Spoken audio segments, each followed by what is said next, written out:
Japanese Fairy Tale Series, Number 14. The Prince's Fire Flash and Fire Fade. Told in English by Mrs. T. H. James. Published by 3. Hasegawa, Tokyo, Japan. The Prince's Fire Flash and Fire Fade. His Highness Fireflash was prince who was fond of fishing, and so great was his luck, that big fishes, and little fishes, and all kinds of fishes came to his line. His younger brother, Prince Firefade, was fond of hunting, and all his luck was on the hills, and in the woods, where he caught birds and beasts of every kind. One day Prince Firefade said to his elder brother Prince Fireflash, "Let us change. You go and hunt instead of me, and I will try my luck at fishing, if you will lend me your line and hook." Prince Fireflash did not care much to change, and at first said no, but his brother kept on teasing him about it, until at last he said, "Very well, then, let us change."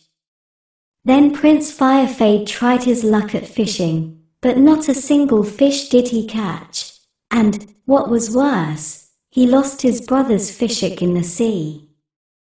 Prince Fireflash asked him for the hook, saying, "Hunting is one thing, and fishing is another.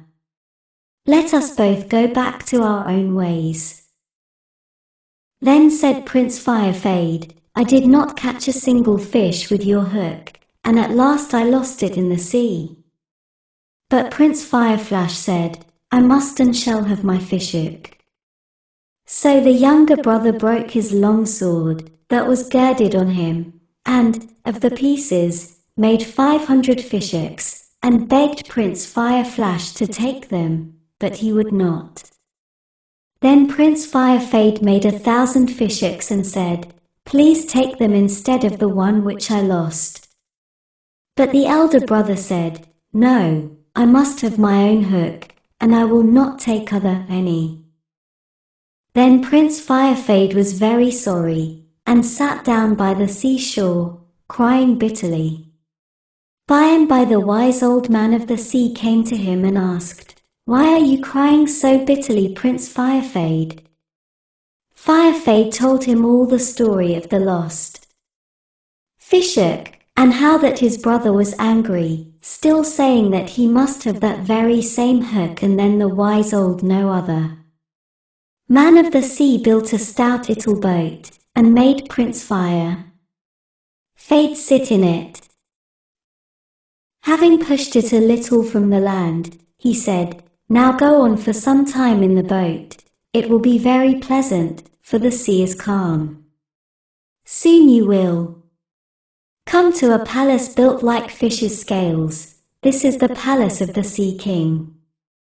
When you reach the gate, you will see a fine cassia tree, growing above the well, by the side of the gate. If you will sit on the top of that tree, the Sea King's daughter will see you, and tell you what to do." So Prince Firefade did as he was told, and everything came to pass just as the wise old man of the sea had told him. As soon as he was come to the Sea King's palace, he made haste, and climbed up into the cassia tree, and sat there. Then came the maidens of the Princess Pearl, the Sea King's daughter, carrying golden water pots. They were just going to draw water, when they saw a flood of light upon the well. They looked up, and there in the cassia tree was a beautiful young man. Prince Firefade saw the maidens, and asked for some water. The maidens drew some, and put it in a golden cup, and gave him to drink. Without tasting the water, the prince took the jewel that hung at his neck, put it between his lips, and let it drop into the golden cup. It stuck to the cup, so that the maidens could not take it off. So they brought the cup, with the jewel on it, to the Princess Pearl. When she saw the jewel, the princess asked her maidens, "Is there anyone inside the gate? So the maidens answered, There is someone sitting on the top of it, the cassia tree, above our well. Is a beautiful young man, more beautiful even than our king. He asked for water, and we gave him some, but, without drinking it, he dropped this jewel from his lips into the cup, and we have brought it to you. Then Princess Pearl, thinking this very strange, went out to look. She was delighted at the sight, but not giving the prince time to take more than one little peep at her, she ran to tell her father, saying, Father, there is a beautiful person at our gate. Then the Sea King himself went out to look. When he saw the young man on the top of the tree, he knew that it must be Prince Firefade. He made him come down, and led him into the palace, where he seated him upon a throne made of sea asses' skins, and silk rugs, 8 layers of each. Then a great feast was spread, and everyone was so kind to Prince Firefade, that the end of it was, he married Princess Pearl, and lived in that land for 3 years. Now, one night, when the 3 years had almost passed, Prince Firefade thought of his home, and what had happened there, and heaved one deep sigh. Princess Pearl was grieved, and told her father, saying, We have been so happy these 3 years, and he never sighed before, but, last night, he heaved one deep sigh. What can the meaning of it be? So the Sea King asked the prince to tell him what ailed him, and also what had been the reason of his coming to that land.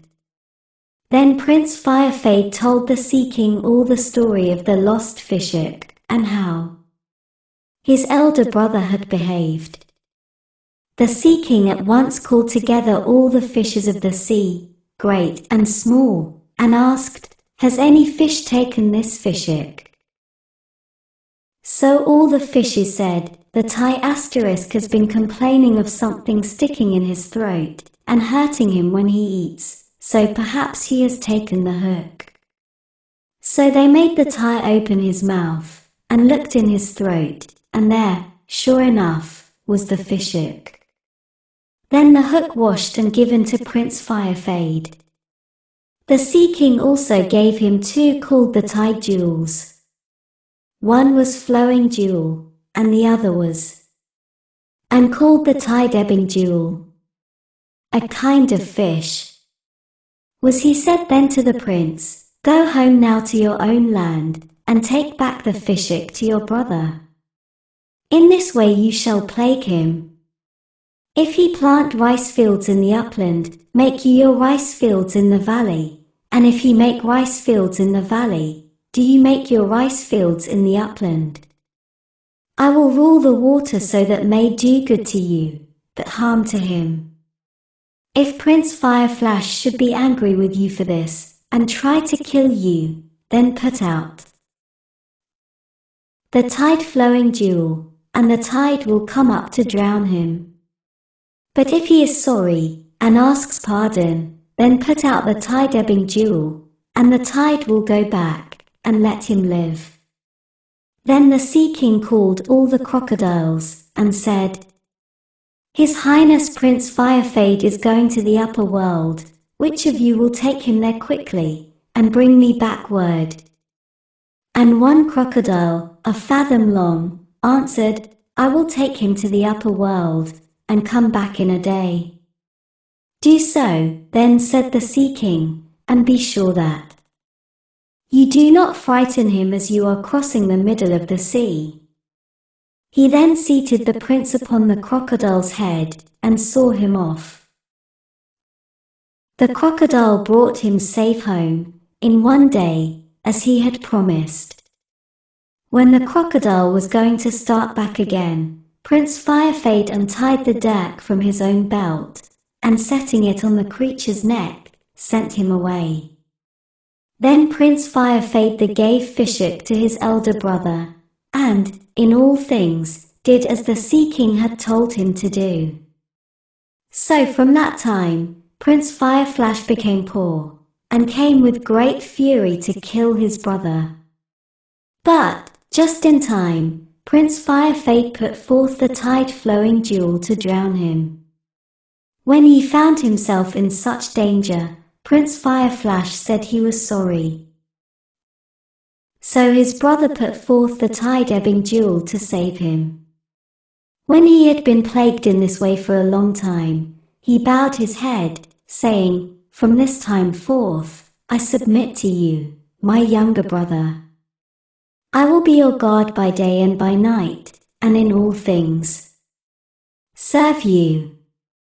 His struggles in the water, when he thought he was drowning, are shown at the emperor's court even to this very day.